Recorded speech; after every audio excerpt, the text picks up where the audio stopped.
안녕하십니까. 저는 트러스온 자산운용 연금포럼의 대표를 맡고 있는 강창입니다. 지금 이 100세 시대, 또 이렇게 저성장 결핍의 시대에 우리 부모들은 어떻게 해야 되고 또 자녀들은 어떻게 해야 할 건가 하는 내용에 대해서 말씀을 좀 드려보도록 하겠습니다. 지금 말씀드렸습니다마는 우리나라가 저성장 결핍의 시대를 맞고 있습니다. 1970년대, 80년대, 90년대 초까지만 해도 매년 10%대 두 자릿수 경제 성장을 했습니다. 그때는 작년보다 금년이 좋아지고 금년보다 내년이 좋아지고 이런 세월을 우리가 30년 넘게 살았기 때문에 우리 머릿속에는 고성장 마인드, 고성장 체질이 몸에 딱 박혀 있는 겁니다. 근데 몇 년 전부터 4%, 3%, 2% 작년에 마이너스 성장했지요. 그리고 금년에는 3% 성장한다고 그러더니 또 얼마 전에 보니까 뭐 2.3%가 되느니 마느니 앞으로 상당 기간 동안 우리나라가 저성장 결핍의 시대를 맞고 있다. 자, 그러면요, 이 경제 성장률이라고 하는 거는 어떻게 결정이 되는가? 첫째, 이 노동인구가 늘어나야 됩니다. 애를 많이 낳아야 됩니다. 그리고 생산성이 높아져야 됩니다. 일을 열심히 해야 됩니다. 그런데 노동인구 하나만 가지고 본다면 여기요, 1955년에서 60년까지 6.25 이후의 베이비붐 세대입니다. 이때는요, 전국의 전기 보급률이 20%가 됐습니다. 저희 시골 고향에도 전기 도는 게 1975년이거든요. 그때는 전기도 안 들어오지, 저녁에 우리 부모들이 마땅히 리크레이션도 없어서 그러겠지만은 어떻게 둘이 만나서 6.3명을 낳습니까? 무지막지하게 난 겁니다. 그때 출생한 사람들이 이 노동 현장에 도입되면서 소비의 주체가 되면서 우리나라가 폭발적인 성장을 한 거거든요. 그때는 매년 100만 명, 120만 명 출생했습니다. 그런데 2020년에는 0.84명, 한 명도 안 됩니다. 또 2021년에는요, 0.81명, 100만 명, 120만 명 낳던 그 출생자가 20몇만 명으로 줄어든 겁니다. 자, 그러면 왜 이렇게 된 거냐? 첫째요, 이 결혼 연령이 늦어졌습니다. 제가 재작년에요, 주례를 서줬습니다. 근데 신랑이 신부가 왔는데요, 신부가 뭐라고 하냐면 자기가 31살이랍니다. 그러니까 지금 딱 여성의 평균 초월 연령이지요. 근데 친구들이 너 왜 이렇게 빨리 시집가니? 31살인데. 저희 집사람은 이 22살에 결혼해서 50살 할머니가 됐거든요. 그거 얼마나 늦어진 겁니까? 자, 그런데요, 그러다 보니까 주요국 중에서 초산 연령이 제일 높습니다. 32.3세. 그래도 낳기만 하면 좋겠는데 요즘 젊은 사람들한테 물어봤습니다. 애를 앞으로 결혼해서 낳겠느냐 그랬더니 남자는 31%, 여자는 45%가 안 낳겠다는 거예요. 왜 그러냐? 첫째, 돈이 없다. 경제적 어려움입니다. 그리고 장래가 막막하다는 겁니다. 또 자기 일하는데 이 경력 단절될까 봐서 안 낳겠다는 겁니다. 이해로 하게 되면은 어떤 일이 생기냐? 2035년이 되면 우리나라 여성 3명 중 1명이 65세 이상 할머니 대국이 됩니다. 또 2040년이 되면요, 인구 4명 중 1명이 75세 이상 초고령자가 된다는 거예요. 이게 문제입니다. 그런데 인구의 고령화는 이웃나라 일본도 유럽도 다 똑같습니다. 근데 우리나라의 문제가 뭐냐? 이 고령화의 속도가 빛의 속도로 빨리 가고 있다는 게 문제입니다. 우리 많이 들으셨겠지만은 고령화의 속도라는 면에서요, 프랑스에서 155년 동안에 진행이 된 게 이웃나라 일본에서 35년 동안에 진행이 됐습니다. 4배, 5배의 속도로. 그래서 일본 사람들이 적응을 못하고 30년 가까이 저 고생을 하고 있거든요. 근데 우리나라는 더 화끈합니다. 일본도 저리 가라. 25년 동안에 진행이 됩니다. 프랑스 같은 나라는 155년 동안에 서서히 적응해 가면 됩니다. 우리나라는 25년 동안에 총알같이 적응하지 않고는 살아남을 수가 없게 돼 있다는 거예요. 그래서 바로 얼마 전까지 상식으로 생각했던 주택에 관한 생각, 애들 교육에 관한 생각, 애들 결혼에 관한 생각, 내 노후에 관한 생각, 이거를 180도 바꿔야 된다는 거예요. 자, 그 중에서도요, 오늘의 주제, 가정경제 측면에서 제일 먼저 해야 될 게 뭐냐면 절약입니다. 제가 어디 가서 절약을 얘기하면 많은 분들이 김새는 표정을 하죠. 오늘 재테크 강좌라니까 뭐 종목이나 하나 기발한 거 찍어줄까 하고 왔는데 겨우 한다는 말이 절약하라고? 여보세요, 내가 유치원 때부터 들은 얘기야. 아마 그러실 겁니다. 그런데요, 우리가 뭐냐, 지난 30년 동안 고성장 시대, 아주 특별한 시대를 우리가 살아왔기 때문에 우리는 의식하지 못하고 우리는 아낀다고 생각하는데 미국, 일본 선진국 사람들이 우리를 보면은 너무나 낭비요인, 거품 요인이 많다는 겁니다. 필요 없는 자동차, 재미교포가요, 성공해가지고 서울에 사장 발령받아 와서 몇 달 살더니 뭐라고 하냐면 서울에 와서 몇 개월을 살아보니까 서울처럼 대중교통이 발달된 도시가 세계에서 몇 개 없다 이겁니다. 근데 1km 가면서 자동차 끌고 가더라 이거죠. 그 사람들 눈에는 참 이상한 겁니다. 필요 없는 자동차, 교육비, 결혼비용, 경조사, 이거 작심하고 아끼지 않고는 노후 준비가 안 되게 돼 있다는 겁니다. 제가요, 10몇 년 전에 일본에 책방에 가니까 절약에 관한 책들이 쫙 깔려 있는 겁니다. 그때만 해도 신경일나게 돈 버는 책 넣고 쪼잔하게 무슨 절약이야? 한번 이따 시내 서점에 들려보세요.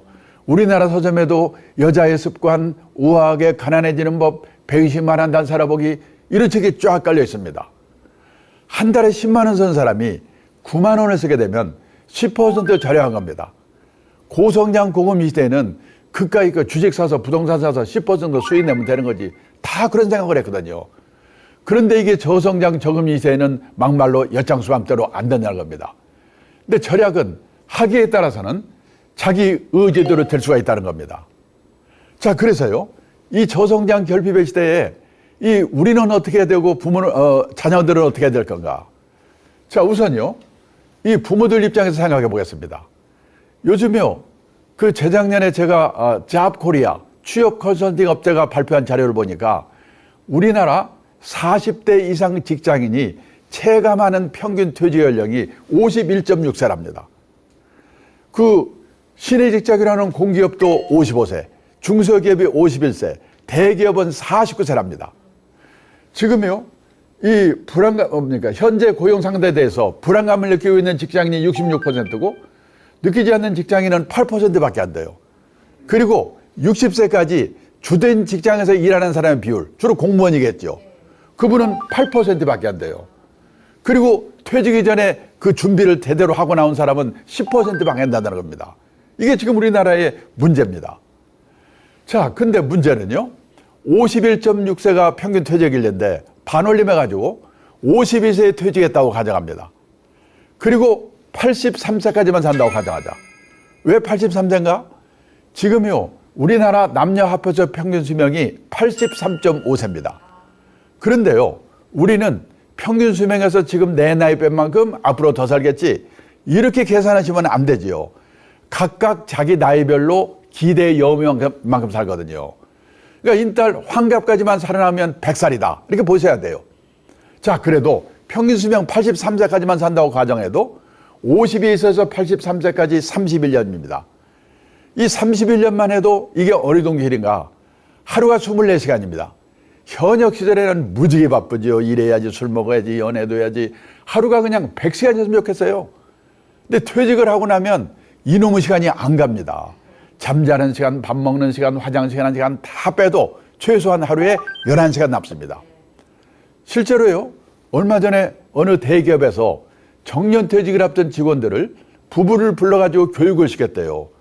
거기 갔다 온 분이 와서 그래요. 강사가 오더니 그러더랍니다. 다음 달부터 정년퇴직이시죠? 그러면 그 다음 날부터 하루 일과, 일주일 일과, 한 달 일과표를 예상을 해서 한번 써보세요. 이걸 뭐라고 쓸까? 막연히 앉아있는데 10,000원은 어떻게 쓰는가? 봤더니 그냥 받자마자 써내려가는데요. 아침에 일어나서 밥하고 빨래하고 청소하고 개모임 갔다 육성이 갔다 딸려집 갔다 줄줄줄 써내려가는데 자기는 10시까지 써놓고 나니까 쓸 말이 없더래요. 남자들이 이렇습니다. 최소한 11시간 남아요. 곱하기 365일, 1년이지요? 곱하기 31년. 이게 바로 124,465시간이에요. 그러면 124,465시간이면 이게 어느 정도 길인가? 지금 우리나라 직장인들이 회사 나와서 근무하는 시간 연평균 1967시간입니다. 124,465시간을 1967시간으로 나누면 약 63년이 돼요. 느낌상으로는 퇴직하고 31년만 해도 현역 시절에 63년에 해당한다. 100살까지를 생각하면 말할 것도 없습니다. 우리는 초등학교 다닐 때 하도 많이 들은 말 있죠? 인생은 짧고 예술은 길다. 아닙니다. 앞으로 인생도 무지하게 길고 예수도 길다. 그러고 대책을 세워야 된다는 거예요. 그래서요, 선진국에서는 노후에 대비하는 방법이 두 종류로 갈라진다는 겁니다. 열심히 살았는데 유감스럽게 노후 생활비가 모자라는 사람, 그런 사람 어떻게 살 건가? 제 생각에 우리나라는 유감스럽게도요, 모자라는 사람이 대부분 70~80%라고 생각합니다. 살기는 갑자기 오래 살게 됐죠. 금리는 또 얼마나 벼락같이 떨어졌습니까? 몇 억을 모으기도 어렵지만은 모아봤자 은행에 갖다 예금하면 세금 떼거나 금리가 몇 프로 안 돼요. 모자라는 사람이 대부분입니다. 인생에서 재산이 제일 많을 때가 50대래요. 통계청 자료를 보니까 우리나라 50대 가구의 가구당 평균 총자산이 5억 6,700만 원. 지방에 계신 분들은 웬 돈이 저렇게 많지? 서울 수도권의 비싼 집값 포함해서 평균 돼서 그런 거예요. 차라리 이 집값을 빼버리면요, 이 지방이 차라리 낫습니다. 근데 여기에 부채 차입금이 평균 1억 74만 원. 빼면요, 4억 6,600만 원. 이게 순자산 자기자본입니다. 언뜻 생각하면 50대 후반에 재산이 4억 6,600 정도 있으면 그럭저럭 먹고 잘 수가 아닌가, 이렇게 생각하시겠죠? 근데 문제는 4억 6,600 중에서 살고 있는 집값이 4억 545만 원이에요. 얼마나 봐요? 6,100만 원 남잖아요. 6,100만 원 갖고 어떻게 30년, 40년을 삽니까? 그러니까 6,100만 원 갖고 주식 사서 튀겨보겠다 빵으로 만들거나. 요즘 동학개미 난리잖아요. 아니면 집을 팔아 살아야 됩니다. 근데 그 집값이 이웃나라 일본을 보니까 10년 후, 20년 후 그대로 유지를 하고 있을까? 이게 문제입니다. 자, 그런데요, 선진국 같으면 재산은 없더라도 최소 생활비 정도는 연금을 받아 생활하거든요. 우리는 그럴 수 있는 분이 학교 선생님, 공무원, 군인밖에 없거든요. 보통 사람은 있는 게 국민연금 하나 정도인데, 저도 놀랐는데요, 우리나라 65세 이상 고령자 중에서 국민연금 나이 들어 노령연금 받는 분 단돈 10만 원이라도 54%밖에 안 돼요. 절반. 월 수령액이 60만 원 미만이 78%, 껌값. 100만 원 이상 받는 사람은 7.7%밖에 안 돼요. 퇴직연금? 작년에요, 제가 퇴직연금 적립된 금액 300조 원을 가입자 수로 나눠봤더니 약 3,800만 원. 통째로 받아봤자 1년 생활비 될까 말까. 개인연금? 이거 가입자도 많지 않지만 제가 전체 금액을 가입자 수로 나눠봤더니요, 약 5천만 원. 이거 두 개 다 받아봤자 2, 3년 지나면 없어져요. 있는 게 뭡니까? 달랑 집 한 채. 근데 그 집이 내 노후에 도움이 될까? 요즘요, 내 노후에 도움이 될까? 요즘요, 일본 동경에 가면 신도시, 우리말 하면 분당, 일산, 80년대까지만 해도 흥청흥청한 신도시인데요, 저녁에 가보면 불안도는 아파트가 많아요. 비어 있어가지고. 지금 일본의 빈집이 846만 채가 있대요. 10년 후가 되면요, 일본 집 3채 중에 한 채가 빈집이 될 거래요. 우리나라 빈집? 재작년에 보니까 우리나라도 151만 채가 빈집이 있대요. 시골에 농가주택 비어 있는 거? 아니에요. 대도시 한복판에도 빈집이 생겨요. 도척 있던 자리가 도척이 딴 데 옮겨가 버리면 그 동네에 빈집이 생겨요. 노후에 도움이 안 돼. 근데 신문에 텔레비에서는 노후가 편하려면 10억이냐 7억이냐. 저는요, 신문기자 만날 때마다 제발 좀 그런 것 좀 쓰지 마라.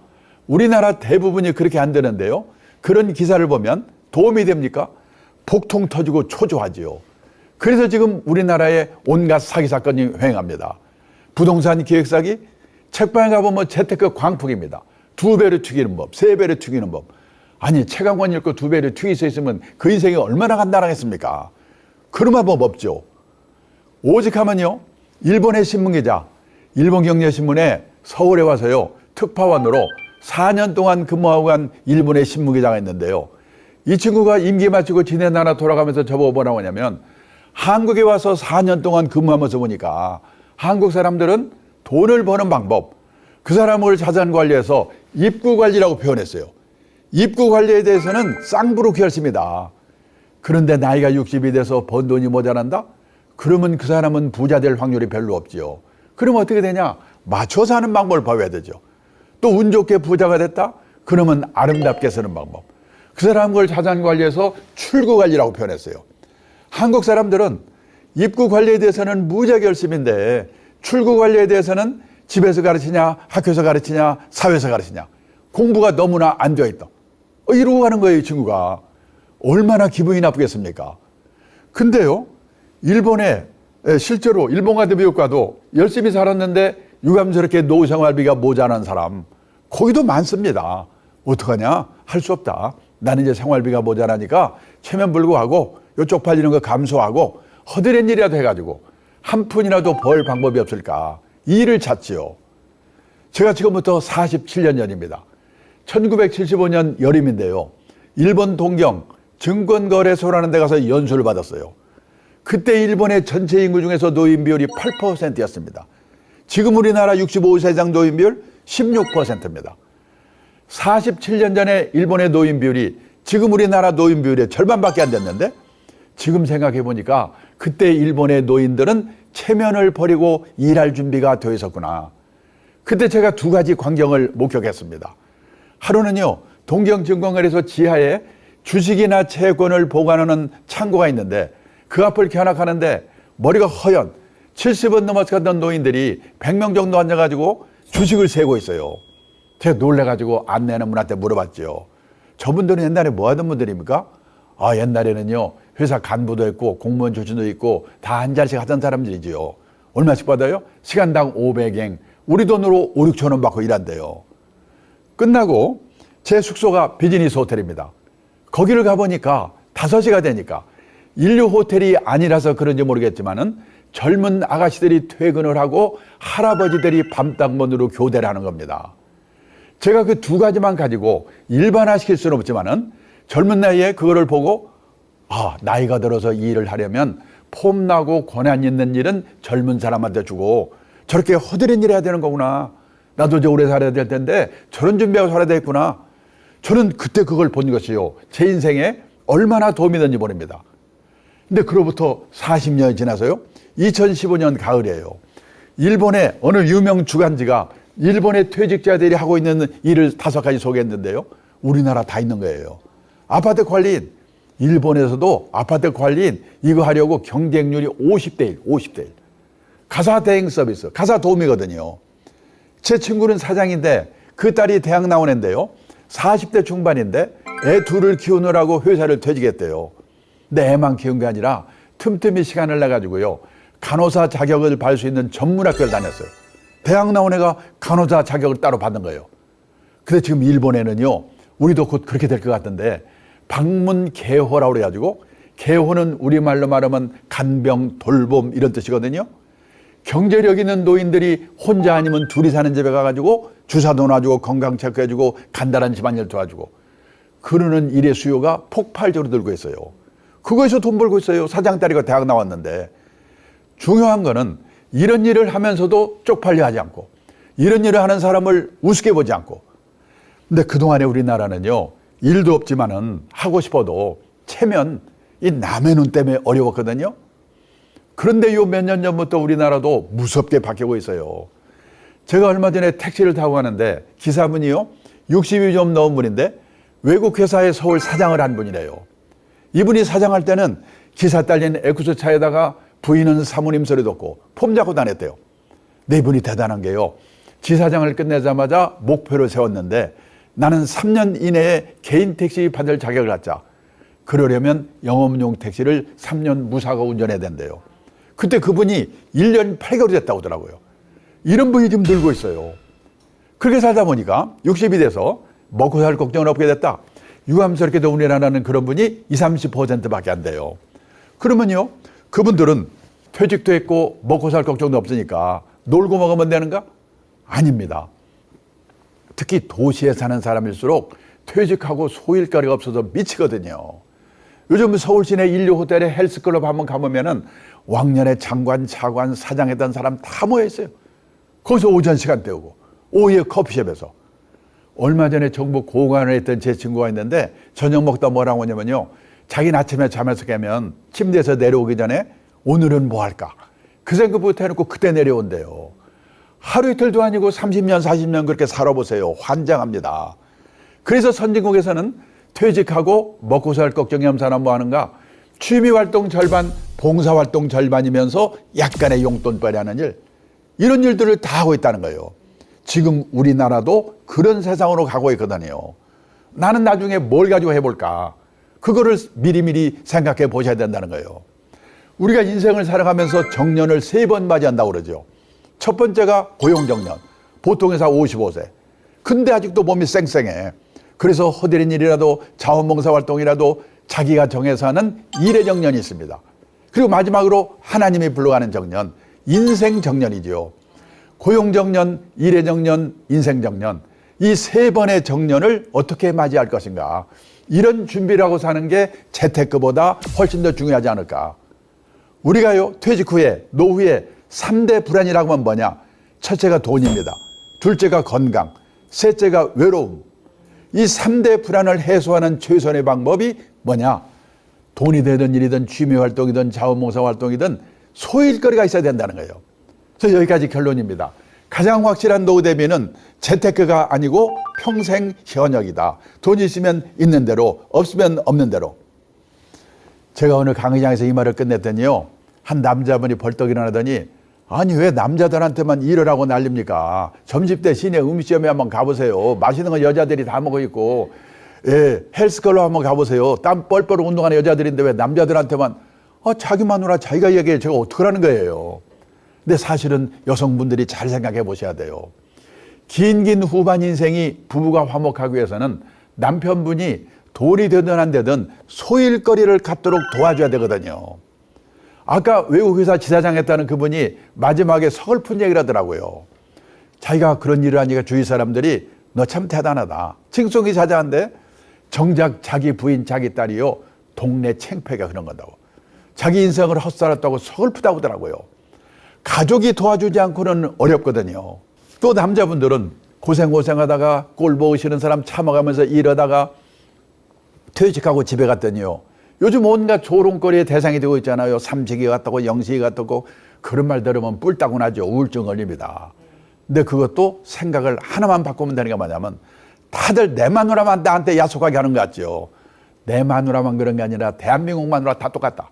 대한민국 마누라만 그런 게 아니라 세계 마누라가 다 똑같다. 그러면 대책을 내가 세워야 돼요. 그 증거를 하나 보여드리겠습니다. 일본의 오가와 유리라고 은퇴 전문가가 있는데 한 달에 한 번씩 에세이, 글을 보내오는데요. 얼마 전에 보내온 에세이의 제목이 뭐냐? 일본에서 은퇴 남편 인기 1번. 어떤 남자가 퇴직하고도 인기가 짱인가? 요리 잘하는 남편, 건강한 남편, 싹싹한 남편, 집안일 잘 도와주는 남편, 그 안에 답이 없습니다. 낮에는 집에 없는 남편이래요. 다 똑같아요. 그러니까 만화님 다되지 마시고 남자분들은 아침 9시부터 오후 5시까지는 자기만의 시간, 소일거리를 갖도록 준비를 하셔야 된다는 거예요. 우리나라 이 부인들만, 아내들만 야속한 것 같죠? 아닙니다. 일본은 더 합니다. 우리가요, 많은 분들이 요리는 중국 요리가 최고고 마누라는 일본 마누라가 싹싹해서 최고라고 그러는데 천만의 말씀입니다. 일본의 요즘 부인들이요, 남편이 퇴직하고 집에 있으니까 남편 재택 스트레스 증후군이라는 게 있대요. 증세가 뭐냐? 우울증, 고혈압, 천식, 공황장애, 암공포증, 십이장궤양, 키친드링크. 우리는 여기까지는 안 갔잖아요, 아직. 우리나라와 일본이 왜 이런가? 우리나라와 일본은요, 남편이 현역으로 있는 동안은 남편의 세계와 아내의 세계가 분단된 세계에 살고 있는 거예요. 그러다가 어느 날 갑자기 나타나서 자기 혼자 좀 잘 있는데 남편이 속을 새기는 거예요, 이게. 그러니까 이런 문제가 생기는 거예요.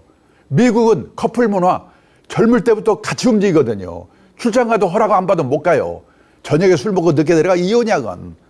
그러니까 퇴직해서 그런 일이 생길 일이 없어요. 근데 우리나라나 일본은 30년 분단된 세계에 살다가 어느 날 만나가지고 이런 문제가 생기는 거예요. 그래서 젊을 때부터 부부가 그런 화목할 준비를 해야 되는데 그게 안 되고 갑자기 어떡하란 말이냐. 그러면 단기 처방으로는 어딘가 나가는 길밖에 없어요. 돈이 되든 안 되든 간에. 그게 처방전이에요. 자, 그래서요, 이 평생 현역을 실천하는 사람을 제가 하나만 소개하겠습니다. 우선요, 제가 얼마 전에 공무원 연금공단에서 퇴직하신 공무원분들 대상으로 퇴직 수기를 공모했는데 우연히 심사위원을 하게 됐어요. 심사하면서요, 깜짝 놀랐어요. 저는 공무원들은요, 60까지 보장되지 연금 300만 원 이상 다 받는 데지 아무것도 없는 줄 알았거든요. 아니에요. 제가 105분의 수기를 읽었는데 90%가 나와보니까 절벽이 되래요. 제일 미치는 게 뭐냐? 갈대가 없는 거. 한 분만 제가 소개를 하면요. 통계직 공무원으로 지방사무소 소장까지 한 분인데 고급 공무원이죠. 이분은 퇴직됐고 연금도 있으니까 내가 지금부터 신나게 놀아봐야지. 놀아봤대요. 웬걸? 오래 못 가. 3개월 놀았더니 미치겠더래요. 아침에 일어나면 마누라 눈치가 보이는데 저놈 인간은 오늘 또 안 나가나? 놀래가지고 동네 도서관에 갔더니요. 신문 한 장 보려고 쟁탈전이 벌어지는 거예요. 아이고 꼴 보기 싫어. 취직해야지.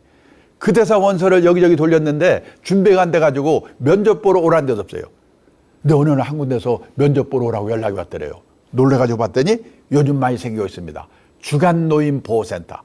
일본도 우리나라도 젊은 노인이 나이 든 노인 도와주는 게 큰 일거리예요. 이게 면접에 붙어가지고 하루에 5시간에서 6시간 일을 한대요. 자, 아침에 노인들을 자동차로 모셔다가 센터에 모셔다가 같이 놀아주는 거예요. 그냥 장기도 두고 노래 부르면 노래도 부르고. 이분이 싹싹한가 봐요. 또 시골에 노모가 혼자 계신데 혼자 계신 노모를 생각해서 내가 이분들한테 잘해줘야지. 인기가 짱이야. 근데 요즘이요. 주간노인보호센터가 여기저기 생기면서 노인들이 삐치면 다른 데로 가버린대요. 돈이 안 되잖아요. 근데 그 센터는 그분 때문에 다른 데서 노인들이 온대요. 유명인사가 돼버렸어요. 그래서요. 이 한 달에 월급 얼마 받는가? 월급을 70만 원 받고 집에서 내던 건강보험료 30만 원을 회사가 내준대요. 합계 100만 원 벌어다 주고 집이 없으니까 그 수기에 마지막에 뭐라고 써있는 줄 아십니까? 그렇게 무섭던 마누라가 천사로 바뀌었다. 남자분들은 갈 데가 있어야 돼요. 갈 데가. 그런데요. 뭐냐. 이 일이 나한테 일만 줘보세요. 일이 있으면 내가 왜 안 하겠는가. 그래서 뭐냐면요. 결국은 이 청년 실업이 넘쳐나는 시대에 일을 하기 위해서는 무슨 준비가 필요한가. 첫째요. 젊은 사람들이 할 수 없는 일이거나 그런 뭔가 새로운 일을 찾아서 하거나 아니면 할 수 있다고 하더라도 하려고 하지 않는 일. 근데 보통 사람들의 경우에는 하려고 하지 않는 일을 할 수밖에 없기 때문에 허드렛 일이 되는 거예요. 그러다 보니까 남의 눈을 의식하지 않고 그런 일을 할 수밖에 없는 거예요. 그래서요. 일을 하다가 보니까 돈이 아쉬워서 했는데 우연히 그게 취미가 될 수가 있어요. 또 취미로 일을 했는데 결과적으로 돈이 생길 수 있어요. 근데 처음부터요. 돈도 생기고 폼도 나고 남보기도 그럴듯하고 내 취미도 맞고 그런 일이 있을 수 있으면 얼마나 좋겠습니까? 그런 일 없죠. 그래서 우리는 학교 다닐 때는 선생님 말씀 잘 들어야 되고 회사 다닐 때는 회사 방침을 잘 따라야 되는데 후반 인생은요. 남의 눈을 의식하지 않고 내가 가려고 하는 방향이 옳은 방향이라는 생각 그런 소신이 있어야 되는 거예요. 그래서 주위의 평판보다 자기가 생각하는 방향이 옳다는 소신이 필요하다. 그래서 뭐냐? 후반 인생은 자기 만족을 추구하는 시기다. 이런 마음가짐이 있어야지 일을 할 수 있다는 겁니다. 자, 그 다음에 이제요. 애들 문제입니다. 요즘 우리나라에 자녀 리스크란 말이 유행이지요. 귀여운 자식이 뭐가 위험해? 위험해요. 내가 몇 억 있어봤자 아들이 사업해서 실패, 신용불량돼, 손 내밀어. 우리나라 정서에서 안 도와주고 못 빼거든요. 그거 도와주고 쪽방에 살잖아요. 우리나라는요. 다 큰 자식이 부모한테 얹혀서 하는 걸 뭐라고 그러죠? 캥거루. 지금 우리나라에 캥거루가 얼마나 있는지 혹시 아십니까? 작년에 어느 자료를 보니까 우리나라 20세 이상 성인 중에 생활비를 부모한테 의존하고 사는 캥거루가요. 314만 명이래요. 전체 성인의 7.5%. 그 중에서요. 30대, 40대 젊은 층만 65만 명이래요. 근데 캥거루가 이 말 들으면 열받는데요. 왜? 캥거루는 짐승인데도 지 새끼를 신통하게 딱 1년 보호하고 쫓아버린대요. 사람은 끝이 없잖아요. 일본에서는 캥거루를 뭐라고 부르냐면 패러사이트 싱글이라고 부르는데 이 패러사이트가 생물 선생님이 아는 무지하게 어려운다는데 봉준호 감독 때문에 유명해졌죠. 기생충. 기생충적 독시라는 뜻이에요. 일본의 35세에서 44세까지 10년 인구가요. 1895만 명인데 그중에서 결혼 안 하고 부모한테 얹혀 사는 기생충적 독신이 295만 명이래요. 부모가 돌아가시면 어떤 일이 생기냐. 직업 있는 친구는 그나마 괜찮은데 없는 친구들 더 많거든요. 부모 사망 신고 안 하고 몰래 연금 다 먹거나 아니면 극빈자로 전락한다는 거예요. 일본의 노인들이 쓰는 글을 읽어보면요. 내 연금으로 살고 있는 내 새끼들 다 죽고 나면 어떡할 건가. 그런 글들이 많아요. 영국에서는 키퍼스, 부모의 노후 자금을 갉아먹는 자녀들. 이 자녀 리스크에 걸려버리면 몇억 원의 노후 자금이 있어봤자 아무 의미가 없다는 거예요. 자, 근데 지금요, 세계에서 우리나라처럼 자식한테 돈 퍼붓는 나라가 없거든요. 작년에 미국 CNN 방송에서요, 미국의 투자은행이 조사한 자료를 발표를 했는데, 그 주요국에 애들 양육비 0세에서 18세 고등학교 졸업할 때까지 그 양육비 합계를 GDP로 나눠봤더니요, 비율이 제일 높은 나라가 어딜 것 같아요? 한국. 두 번째 나라가 중국. 세 번째 나라가 이태리. 그러니까 세계에서 소득 대비 자식한테 돈을 제일 많이 처발르는 나라가 우리나라라는 거예요. 고등학교 졸업하면 또 대학 등록금 또 내줘야죠. 결혼할 때 결혼비용도 내줘야죠. 그러니까 이게 문제예요. 자, 그러면요, 보세요. 결혼 비용은 다들 보면은 부모들이 다 대준다고 생각하고 있잖아요. 그 다음에요, 또 뭐냐, 금액이 뭐 어느 정도. 전국 평균 아들이 1억 7천. 그 다음에 더 무서운 게 뭐냐, 과외비잖아요. 제가요, 재작년에 서울의 40대 후반에 부부가 맞벌이하는 세 커플을 인터뷰했거든요. 거기서요, 과외비를 제일 덜 쓰는 집이 이 집이에요. 부부가 맞벌이 해가지고 1억을 번답니다. 많이 버는 거죠? 그런데 초등학교 6학년, 중학교 2학년 2명 과외비로 들어간 돈이 3,360만 원. 그러면 등록금 내야죠? 책 사줘야죠? 옷 사줘야죠? 빵 사줘야죠? 게임기 사줘야죠? 가족들 먹고 살아야지. 그러면 언제 저축을 합니까? 그런데 67세까지 1억씩 벌면 상관없는데, 아까 말씀드렸죠? 평균 51.6세에 퇴직한다고? 퇴직해가지고요, 재취업을 해봤자 먼저 주된 직장에서 받던 월급의 절반 받으면 끝내주거든요. 재취업해서 연봉 2천만 원이 무지 어려워요. 근데 그때부터 애들 뭐 결혼비용도 들어가, 노무요양비, 의료비 들어가. 그래서 억대 연봉 받던 사람들이 60 넘어가지고 중산층에서 탈락한다는 거예요. 이게 문제예요, 지금. 자, 그러면요, 또 문제가 뭐냐? 그렇게 해서 돈 처발라서 애들을 교육을 시켰는데 취직이 안 되잖아요. 제가 재작년에 일본의 가족 사회학자가 쓴 책을 읽었는데요. 제목이 뭐냐? 젊은이에게 냉혹한 사회. 취직이 안 되니까 냉혹한 사회야. 그런데 부모들은 자녀들을 과보호하는 부모. 부모들도 냉혹하게 키웠으면 상관없는데 오냐오냐 키웠다 이거죠. 그게 우리나라 일본의 문제예요. 그런데 일본은 냉혹한 사회라는데 작년 3월 대졸자 취업률이 96%예요. 일본은 구인난이에요, 지금. 우리나라 대학생들이 일본으로 취직하라고 한다고 난리잖아요, 지금. 우리나라 작년 2월 졸업자 취업률이요, 67%. 여기에 군대 간 애들, 대학원 간 애들 포함되어 있거든요. 빼버리면요, 50%대로 떨어질 거예요.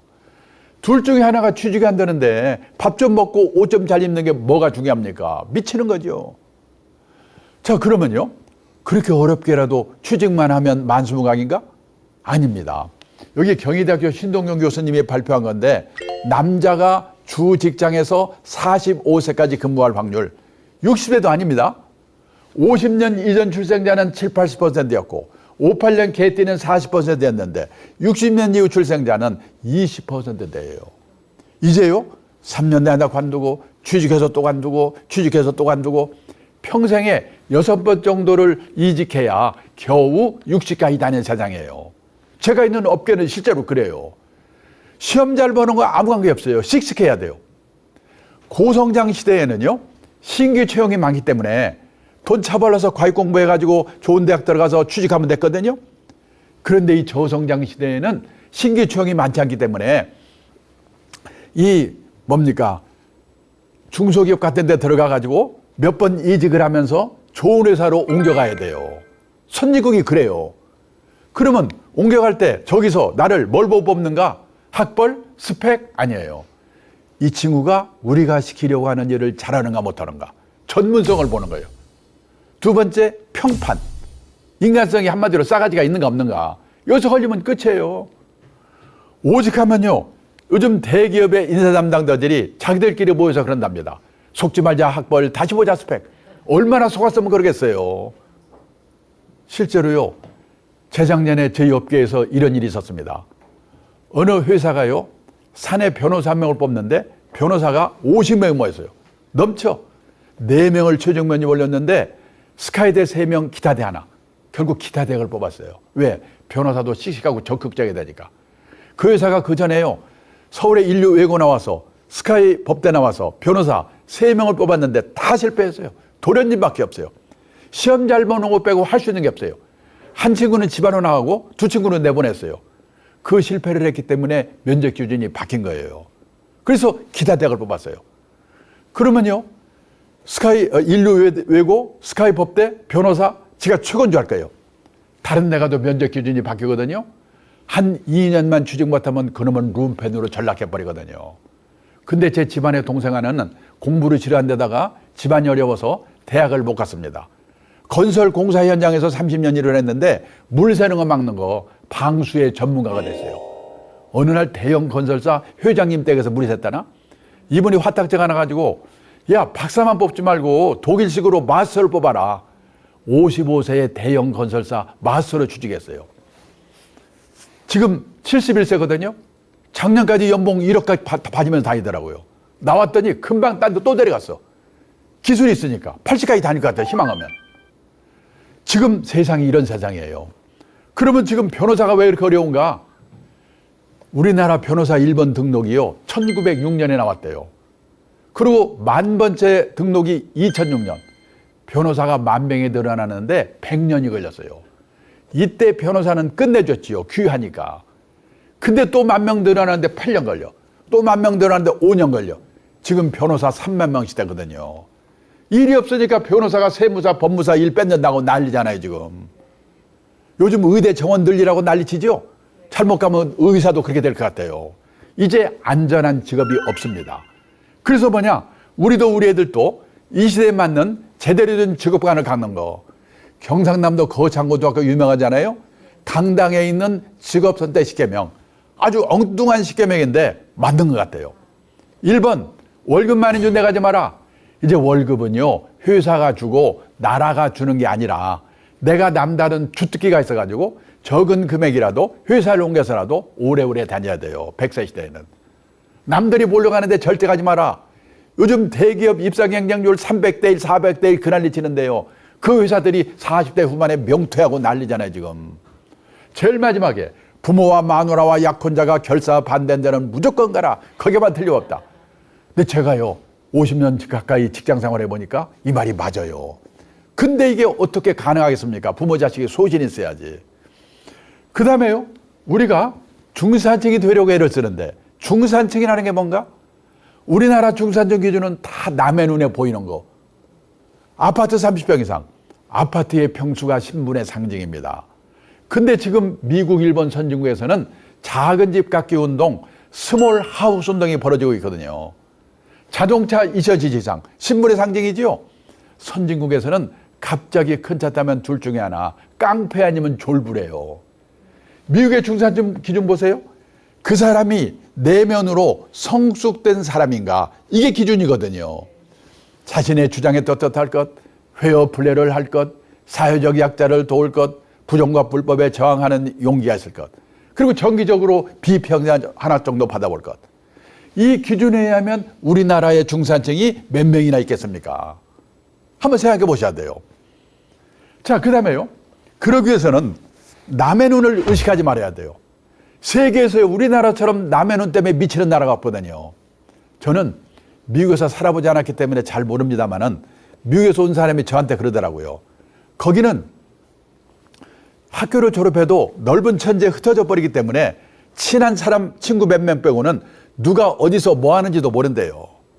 근데 우리나라는 뭐 동창회, 향후회, 동네 모임, 무슨 모임 가가지고, 그거는 걔는 말이야, 얼굴도, 공부도 잘못한 게 얼굴 좀 이쁘다고 시집잘 가서 뭐 사서 뭐 사고 뭐 사고, 나는 오늘 점심에 이거 뭐 쓰니까 사진 찍어서 올리고, 나는 이거 했다고 날리고.